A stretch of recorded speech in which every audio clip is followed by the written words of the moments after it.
Let's discuss how much you can earn as a transaction coordinator. My name is Melissa Kaiser. At the time of this recording, I am the highest paid per file TC in the United States. I'm going to show you how we decipher how much we can charge and therefore how much we can earn, how much we are valued as a transaction coordinator. Let's jump in.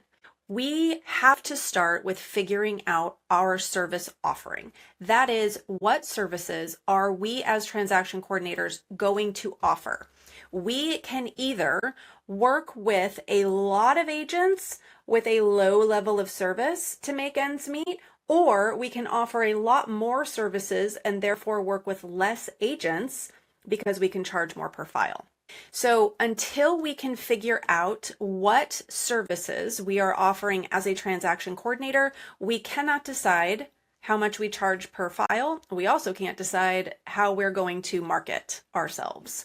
So first and foremost, we have to decide and figure out what our service offering is going to be.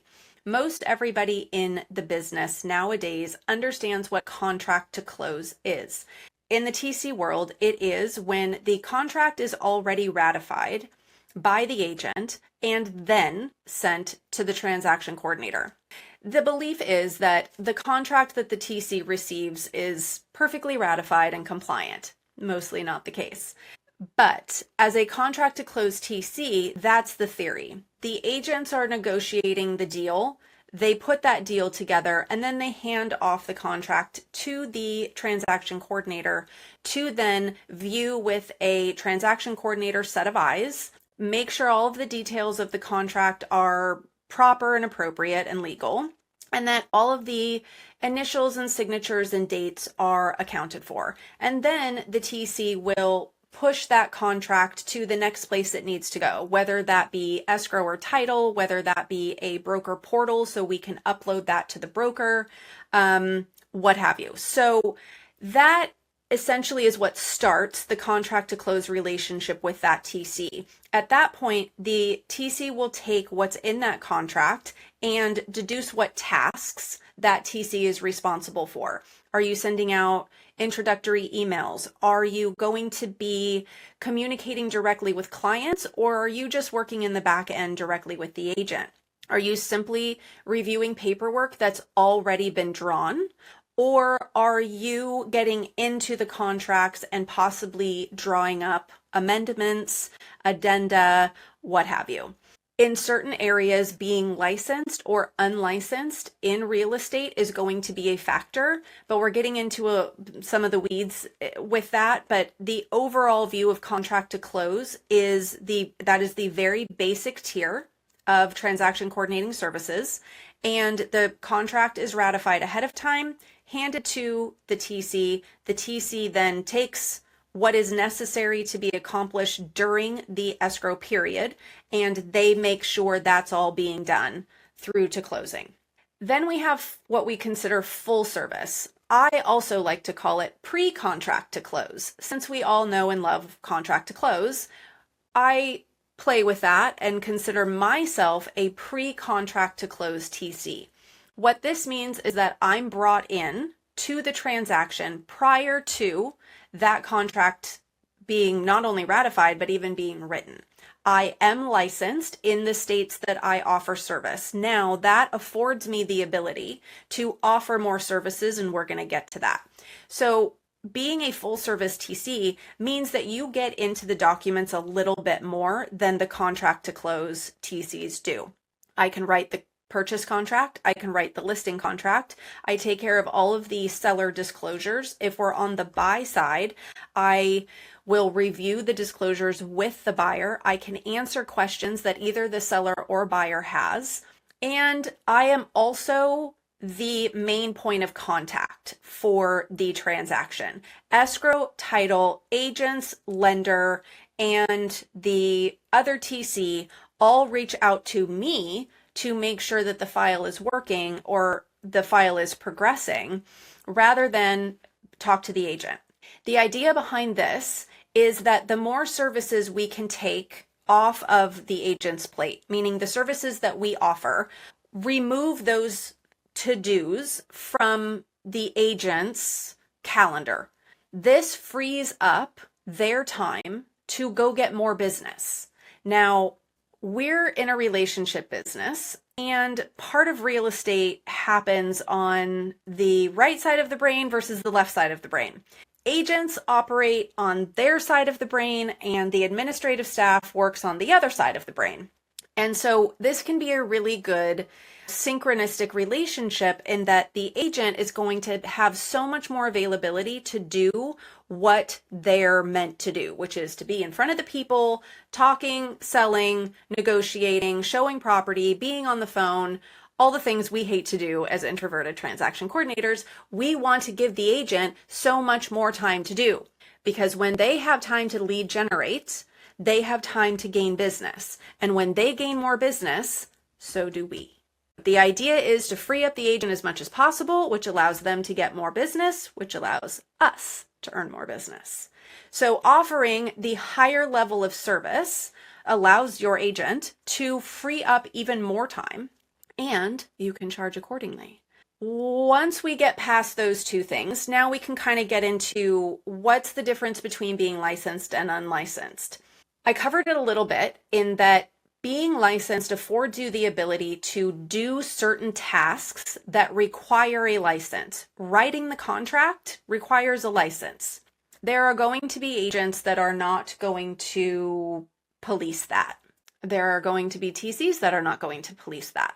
Ultimately, it comes down to you and your relationship with your agent. But I am going to speak from a legal standpoint. You should not be typing up contracts if you are not licensed. You should not be typing amendments if you are not licensed. You should not be discussing disclosures with the clients if you are not licensed. Now, there are always caveats. The agent can give you the verbiage to put into the document. As I said in the beginning of this recording, in a perfect world, the agent would lovingly and in perfect time send you the information that you need.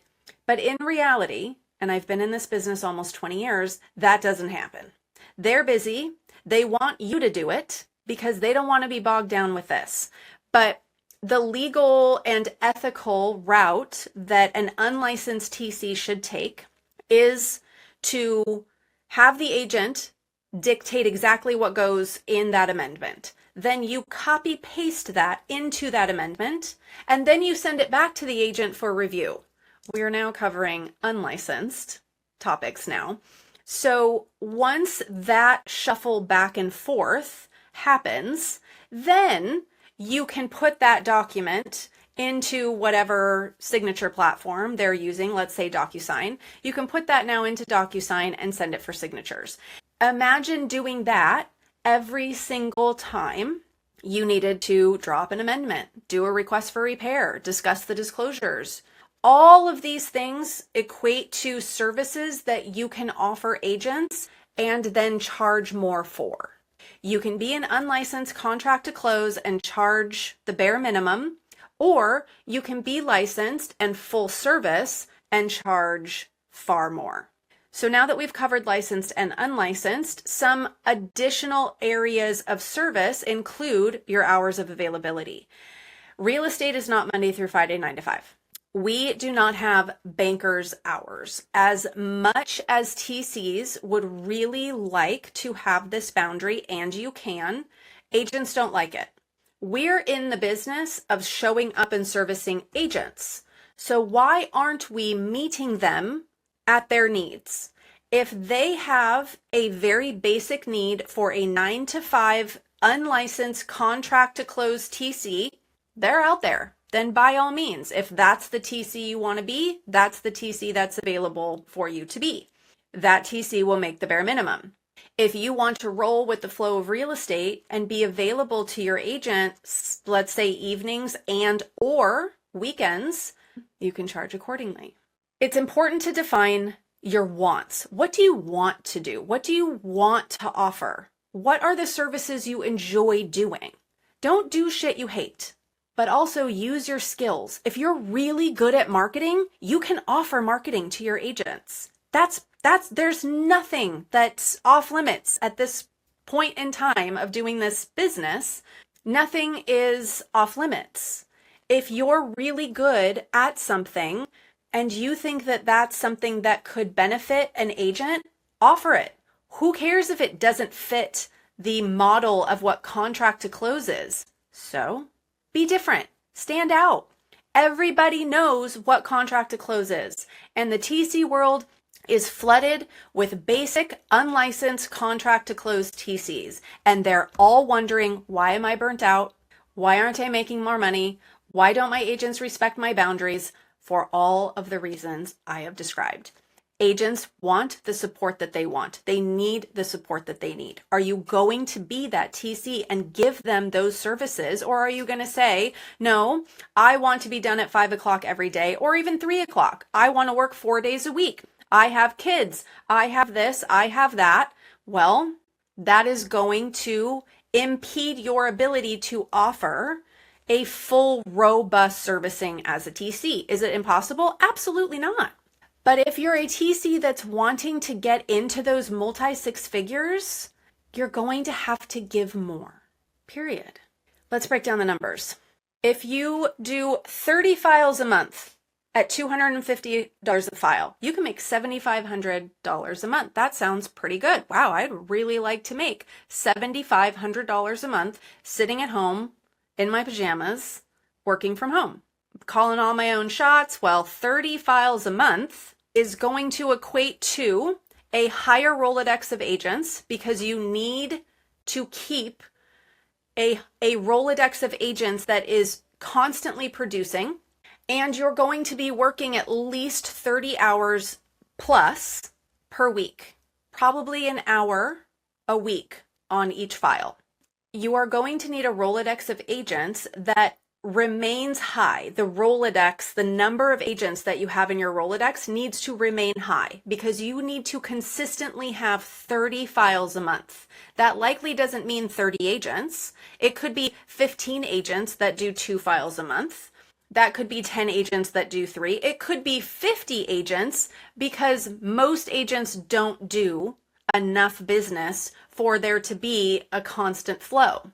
So your agent Rolodex is going to need to adjust for that.